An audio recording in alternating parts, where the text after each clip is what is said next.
कहानी की शुरुआत सुबह करीब 10 बजे होती है। उस वक्त मैं गहरी नींद में होता हूँ। जब मेरी आंख खुलती है तो मुझे अपने घर वालों का एक लेटर मिलता है जिसमें लिखा होता है कि उन्हें किसी जरूरी काम से अचानक बाहर जाना पड़ा। उन्होंने मेरे लिए खाने और जरूरत के सामान के पैसे छोड़ दिए थे और लिखा था कि उठते ही ग्रोसरी ले आना। लेकिन मैं ज्यादा कुछ नहीं सोचता और रोज की तरह ऑनलाइन गेम खेलने लगता हूँ और साथ ही अपनी लाइव स्ट्रीम भी शुरू कर देता हूँ। मैं गेम खेल ही रहा होता हूँ, तभी मेरा एक दोस्त चैट में कहता है, टीवी देख, न्यूज वाले बता रहे हैं कि सिटी में वायरस फैल चुका है। मैं तुरंत टीवी ऑन करता हूँ जहाँ एक रिपोर्टर बता रही होती है कि शहर में एक खतरनाक वायरस फैल चुका है। अभी मैं ये सब समझ ही रहा होता हूँ कि अचानक टीवी का सिग्नल चला जाता है और उसी वक्त मेरे मोबाइल पर एक इमरजेंसी अलर्ट मैसेज आ जाता है। घबराकर मैं खिड़की से बाहर झांकता हूँ और जो नजारा देखता हूँ उससे मेरी रूह कांप जाती है। नीचे लोग इधर उधर जान बचाकर भाग रहे होते हैं। कुछ लोग एक दूसरे को काट रहे होते हैं और ऐसा लग रहा होता है जैसे वे ज़ोंबी बन चुके हों। सड़क पर गाड़ियां आपस में टकरा रही होती हैं। तभी मेरी नजर एक लड़की पर पड़ती है जो रोते हुए अपनी माँ को बुला रही होती है। लेकिन जैसे ही उसकी माँ उसके पास आती है, वह लड़की अचानक ज़ोंबी बन जाती है और अपनी माँ पर हमला कर देती है। उसी पल मेरे पास वाले फ्लैट से भी अजीब और डरावनी आवाजें आने लगती हैं और तब मुझे एहसास होता है कि मेरे पड़ोसी भी इस ज़ोंबी वायरस का शिकार हो चुके हैं। जब मैंने देखने के लिए अपने रूम का दरवाजा खोला तो मेरा पड़ोसी सांग चुल जबरदस्ती अंदर घुस आया और रहने की इजाजत मांगने लगा क्योंकि उसका बड़ा भाई ज़ोंबी बन चुका था। मैंने उसे बाहर निकालने की कोशिश की लेकिन सांग चुल किसी भी हालत में बाहर जाने को तैयार नहीं था। वह घबराई हुई आवाज में कहने लगा कि उसे बस बाथरूम जाना है। हालात खराब थे और बाहर का मंजर और भी डरावना लग रहा था, इसलिए मजबूरी में मैंने उसे बाथरूम इस्तेमाल करने दिया, इस शर्त पर कि काम खत्म होते ही वह तुरंत चला जाएगा। उसी दौरान टीवी पर खबर चल रही थी कि लोग एक खतरनाक वायरस की वजह से बदल रहे हैं जो अब सिर्फ सिटी तक सीमित नहीं रहा बल्कि पूरे देश में तेजी से फैल चुका है। रिपोर्टर बता रहा था कि इस वायरस से लोग बेहद हिंसक हो जाते हैं, उनकी आंखों से खून आने लगता है और वे पूरी तरह ज़ोंबी में बदल जाते हैं। मैंने हालात समझते हुए फटाफट एक चाकू उठा लिया। जैसे ही सांग चुल बाथरूम से बाहर आया, मेरी नजर उसके हाथ पर पड़े अजीब से निशान पर गई और मैंने तुरंत उस पर चाकू तान दिया। सांग चुल बार बार कसम खा रहा था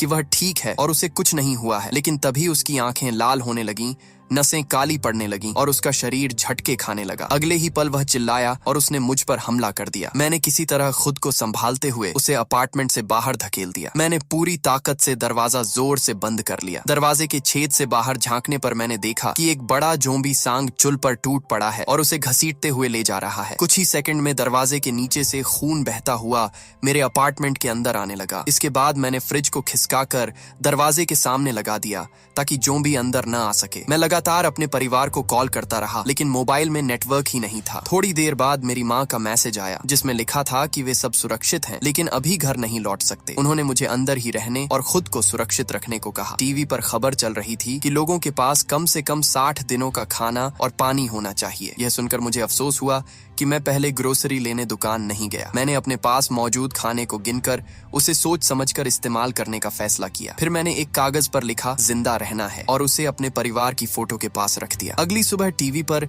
एक प्रोफेसर ने बताया कि यह वायरस इंसानों को ज़ोंबी में बदल रहा है और इसका असर सीधे दिमाग पर पड़ता है। फोन अब भी काम नहीं कर रहा था लेकिन सोशल मीडिया पर लोग अपने घर का पता लिखकर मदद मांग रहे थे और अलाइव लिखकर पोस्ट कर रहे थे। मैंने भी अपने पते के साथ एक फोटो डाली और आई मस्ट सर्वाइव लिखकर पोस्ट कर दी। उसी समय मैंने एक वीडियो देखा जिसमें एक आदमी ऊंची इमारत की खिड़की से बाहर लटका हुआ था और बेहतर सिग्नल पाने के लिए लाइव स्ट्रीम कर रहा था। कुछ ही सेकंड बाद वह नीचे गिर गया और वीडियो वहीं खत्म हो गया। तभी मेरे दिमाग में एक आइडिया आया। मैंने अपना ड्रोन बाहर उड़ाया ताकि अपनी बिल्डिंग के बाकी अपार्टमेंट में कोई जिंदा बचा है या नहीं वो देख सकूं। ड्रोन की कैमरा फीड में साफ दिख रहा था कि लगभग सभी फ्लैट में ज़ोंबी घूम रहे हैं। तभी गलती से पापा को कॉल लग गया जिससे ड्रोन की बैटरी जल्दी खत्म हो गई और मुझे उसे वापस बुलाना पड़ा। इसके बाद खुद को शांत रखने के लिए मैंने ऑनलाइन गेम खेलने की कोशिश की लेकिन तब तक इंटरनेट भी बंद हो चुका था। शाम होते ही एक तेज कार अलार्म की आवाज से मैं चौंक गया। मैंने खिड़की से बाहर झांक कर देखा तो नीचे एक पुलिस वाली अपने ही साथियों पर गोली चला रही थी जो अब ज़ोंबी बन चुके थे। थोड़ी देर में उसकी गोलियां खत्म हो गईं। जैसे ही वह दोबारा गोलियां भरने लगी, ज़ोंबी उस पर टूट पड़े। उन्होंने उसे घेर घेर लिया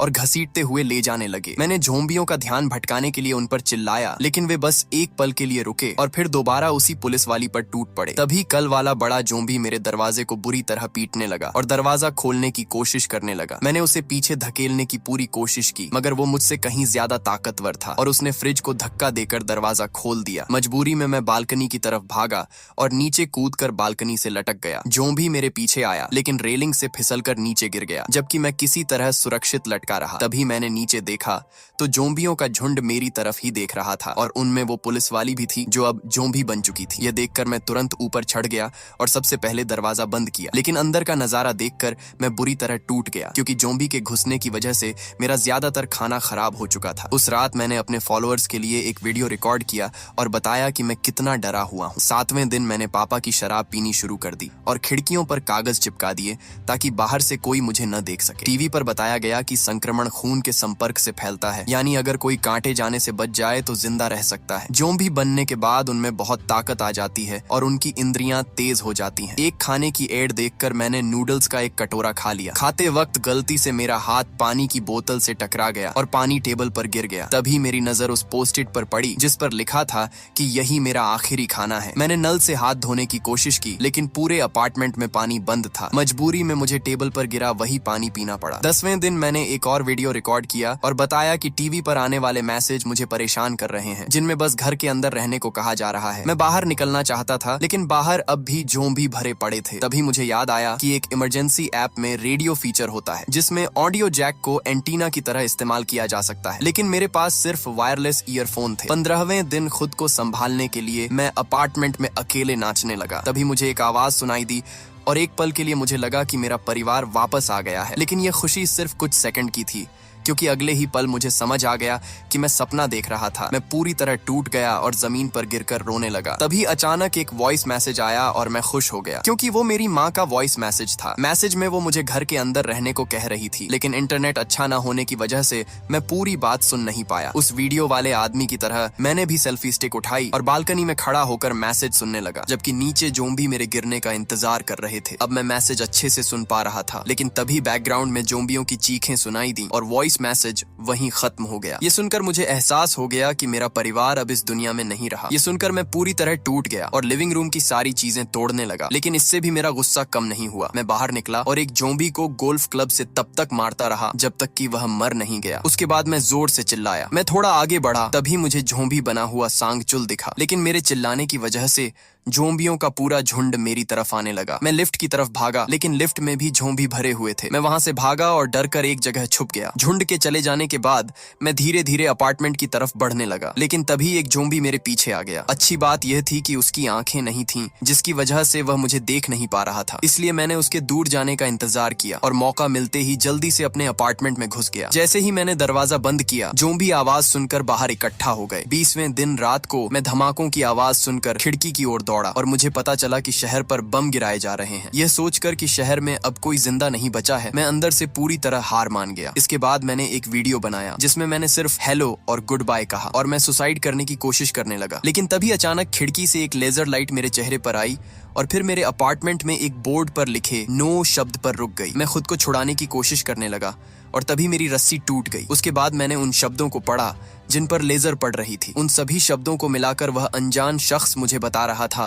कि बेवकूफ मत बनो। जब मैंने बाहर देखा तो मुझे पता चला कि सामने वाले अपार्टमेंट में यूबिन नाम की एक लड़की दूरबीन से मुझे देख रही थी। हाथ के इशारों से हमने तय किया कि हम सुबह 7 बजे फिर मिलेंगे। यूबिन के घर की झलक देखकर लगा कि वह बहुत व्यवस्थित है और उसके पास जीने के लिए जरूरी कई चीजें हैं। उसने दरवाजे के पास एक फंदा भी लगाया हुआ था ताकि ज़ोंबी पर हमला कर सके। अगली सुबह मैं 11 बजे सोकर उठा। वो मुझसे बात नहीं करना चाहती थी क्योंकि मैंने 7 बजे का वादा तोड़ा था, लेकिन यूबिन ने मुझ पर तरस खाया और वह फिर भी मुझसे बात करने आ गई। इशारों और फोन के जरिए हमने एक दूसरे को अपना नाम बताया और कुछ बातें की। तभी यूबिन को एक आवाज सुनाई दी और उसने मुझसे कहा कि हम फिर 7 बजे मिलेंगे। फिर उसने अपनी कुल्हाड़ी उठाई और मुड़कर देखा कि एक ज़ोंबी उसके फंदे में फंसा हुआ है। थोड़ी हिम्मत जुटाने के बाद उसने उसे मार दिया। उस रात बारिश शुरू हो गई तो मैंने और यूबिन ने पानी जमा करने के लिए अपने अपने बर्तन बाहर रख दिए। यूबिन ने अपना पौधा भी बाहर रख दिया ताकि उसे भी पानी मिल सके। जब उसने मेरी बिल्डिंग की तरफ ध्यान से देखा तो उसे समझ आ गया कि 8वीं मंजिल पूरी तरह खाली है। अगली सुबह मैं जल्दी उठ गया, लेकिन भूख की वजह से मेरी हालत खराब थी। यूबिन ने यह देख लिया। उसने रस्सी से एक गेंद बांधकर मेरी बालकनी की तरफ फेंकने की कोशिश की, लेकिन वह नीचे गिर गई। तब मैंने अपने ड्रोन की मदद से रस्सी उसकी तरफ भेजी। जब दोनों तरफ रस्सी अच्छे से बंध गई तो यूबिन ने खाने से भरा एक बैग भेजा जिस पर एक नोट था, धीरे धीरे खाना। उसी वक्त मैंने देखा कि वही गेंद वाली रस्सी नीचे एक जोम्बी फायरमैन के हाथ लग गई है। वह रस्सी खींचने लगा। दूसरी तरफ यूबिन के घर में रखी मेज खिसकती हुई रेलिंग की तरफ आई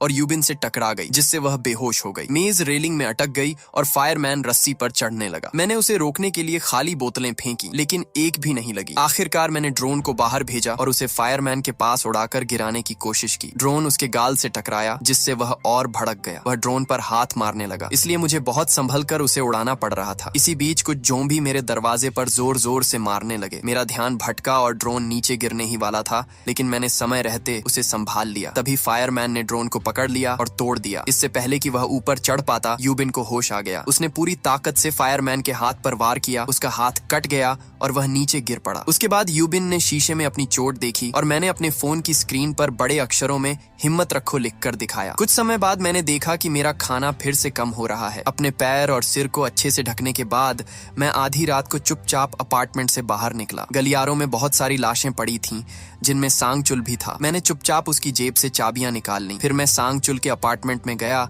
और वहां से फ्रिज का खाना, कुछ हेडफोन, एक जैकेट और वॉकी टॉकी ले लिया। इसके बाद मैंने बिस्तर पर कुछ अजीब देखा। जैसे ही मैंने चादर हटाई, वहां एक औरत की लाश पड़ी थी। उसी पल सांगचुल के जोम्बी भाई ने मुझ पर हमला कर दिया और मुझे जमीन पर गिरा दिया। मैंने उस लाश को ढाल की तरह इस्तेमाल किया और किसी तरह लुढ़क कर दूर हट गया। जोम्बी ने मेरा पीछा किया, लेकिन मैंने एक लोहे की रॉड फेंक कर उसे धीमा कर दिया। मैं तुरंत बाहर निकला और दरवाजा बंद कर दिया ताकि मैं सुरक्षित अपने अपार्टमेंट लौट सकूं। पेट भरने के बाद मैंने हेडफोन की तार काट दी ताकि ऑडियो जैक को एंटीना की तरह इस्तेमाल कर सकूं, लेकिन अफसोस कि रेडियो ऐप काम नहीं कर रहा था। फिर मैंने रस्सी से वो बैग वापस यूबिन के पास भेजा, जिसमें एक वॉकी टॉकी और पड़ोसी का थोड़ा खाना था। वॉकी टॉकी पर हमने कुछ देर बात की और एक दूसरे को हिम्मत दी। बातों बातों में मुझे पता चला कि यूबिन ने भी सुसाइड करने के बारे में सोचा था। दोपहर में हम दोनों ने एक ही समय नूडल्स बनाए ताकि ऐसा लगे कि हम साथ में खाना खा रहे हैं। हम पूरी दोपहर बात करते रहे और यूबिन ने बताया कि उसे ऊंचाई से डर लगता है, क्योंकि बचपन में हाइकिंग करते समय वह गिर गई थी। तभी हमें एक आवाज सुनाई दी। पहले हमें लगा कि बारिश हो रही है, लेकिन बाहर देखने पर पता चला कि आसपास के सारे जोम्बी पागलों की तरह एक दिशा में दौड़ रहे हैं। जोम्बी धीरे धीरे हमारी इमारतों के अंदर घुसने लगे, इसलिए हम दोनों जमीन पर बिल्कुल चुपचाप लेट गए। तभी यूबिन से गलती से एक शेल्फ गिर गया और उसकी आवाज से जोम्बियों का ध्यान उसकी तरफ चला गया। यूबिन डर गई और उसे लगा कि अब सब खत्म हो गया है। लेकिन उसी वक्त मुझे याद आया कि इस बिल्डिंग के सारे फ्लैट आपस में जुड़े हुए हैं। मैंने तुरंत यूबिन के पड़ोसी को फोन किया। फोन की घंटी बजते ही जोम्बी उस दरवाजे की तरफ भागे और यूबिन बाल बाल बच गई। अब अपनी अपनी मंजिलों पर रहना बहुत खतरनाक हो चुका था। यूबिन ने मुझे बताया कि 8वीं फ्लोर खाली है। हमने फैसला किया कि अब हम वहीं मिलेंगे। मैं पूरी योजना बनाना चाहता था, लेकिन यूबिन ने बिना वक्त गंवाए मेज और रस्सी की मदद से खिड़की से नीचे उतरने का रास्ता बना लिया और सुरक्षित नीचे कूद गई। जोम्बी तुरंत उसके पीछे भागे, लेकिन उसने कमाल की फुर्ती दिखाई। कभी तेज दौड़कर उनसे बचती तो कभी कुल्हाड़ी से उन पर वार करती। उसने कार के दरवाजों का इस्तेमाल भी हथियार की तरह किया। जब वह दूसरी बिल्डिंग के पास पहुंची तो उसे एक पुलिस वाली की बंदूक मिल गई और उसने उसे उठा लिया। उसी समय एक जोम्बी उस पर कूद पड़ा, लेकिन उसके काटने से पहले ही मैं भी वहां पहुंच गया और मैंने अपने गोल्फ क्लब से उसे मार दिया। अब हम दोनों साथ मिलकर लड़ रहे थे। खड़ी गाड़ियों को ढाल बनाकर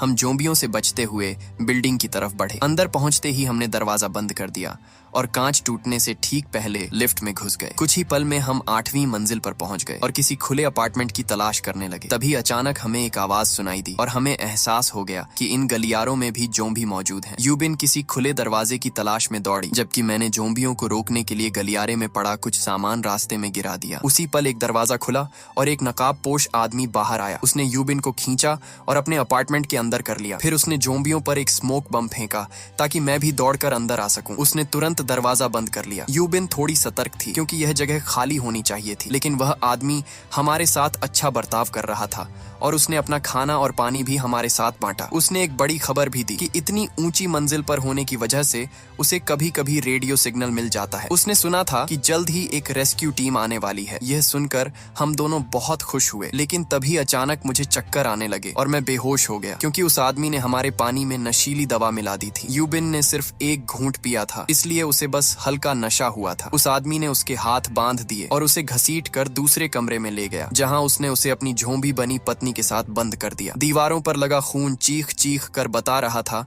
कि वह जोम्बी अपने ही बच्चे को खा चुकी थी। आदमी ने बाहर से एक रस्सी खींची जिससे उसकी पत्नी की जंजीर ढीली हो गई। उसने बताया कि वह बस अपनी पत्नी को खाना देना चाहता है ताकि वह भी जिंदा रह सके। तभी मुझे होश आ गया और मैंने उस आदमी पर बंदूक तान दी। मैंने उसे रुकने को कहा, लेकिन उसने मेरी बात नहीं मानी और रस्सी छोड़ दी। इसलिए मैं उसे रोकने के लिए दौड़ा। आदमी चाकू ढूंढने लगा। उधर यूबिन उस झोंबी से लड़ रही थी। वो झोंबी इतनी ताकतवर थी कि आखिरकार मेरे हाथ से रस्सी छूट गई। मैं तुरंत दरवाजे की ओर भागा ताकि उसे खोल सकूं, लेकिन ताला नहीं खुला और उस आदमी ने मुझे धक्का दे दिया। तभी यूबिन ने वहीं पड़ा बच्चे का कंबल झोंबी के चेहरे पर डाल दिया। अचानक कमरे से शोर आना बंद हो गया, जिससे हम दोनों घबरा गए। जैसे ही उस आदमी ने दरवाजा खोला, यूबिन ने उसकी झोंबी पत्नी को उसी के ऊपर धक्का दे दिया, जिससे वे दोनों गिर पड़े। झोंबी ने अपने पति को काट लिया। मरते मरते वह अपनी पत्नी को गले लगाकर आई लव यू कहने लगा। इससे पहले कि वह भी जोम्बी बनता, यूबिन ने उन दोनों को गोली मार दी। गोलियों की आवाज सुनकर सड़क पर मौजूद जोम्बियों का झुंड सतर्क हो गया और वे तुरंत बिल्डिंग में घुसने लगे। यूबिन ने मुझे हथियार दिया और कहा कि जोम्बी का खाना बनने से बेहतर है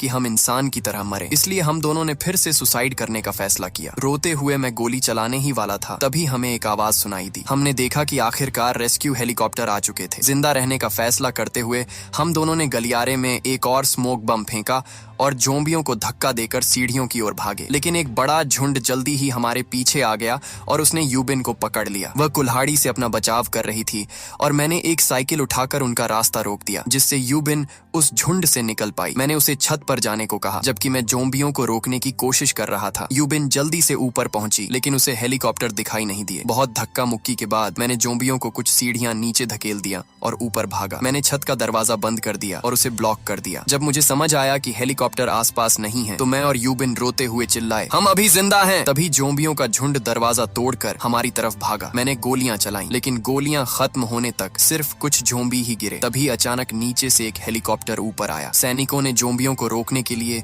उन पर गोलियां बरसा दी। मैं और यूबिन हेलीकॉप्टर में चढ़ गए और आखिरकार बच निकले। जब हेलीकॉप्टर शहर से दूर गया तो मेरे फोन में फिर से नेटवर्क आ गया। मुझे अपने परिवार के मैसेज मिले जिनमें लिखा था कि वे सब सुरक्षित हैं। वीडियो अच्छी लगी हो तो लाइक कर देना और चैनल को सब्सक्राइब करना मत भूलना। मिलते हैं अगली वीडियो में।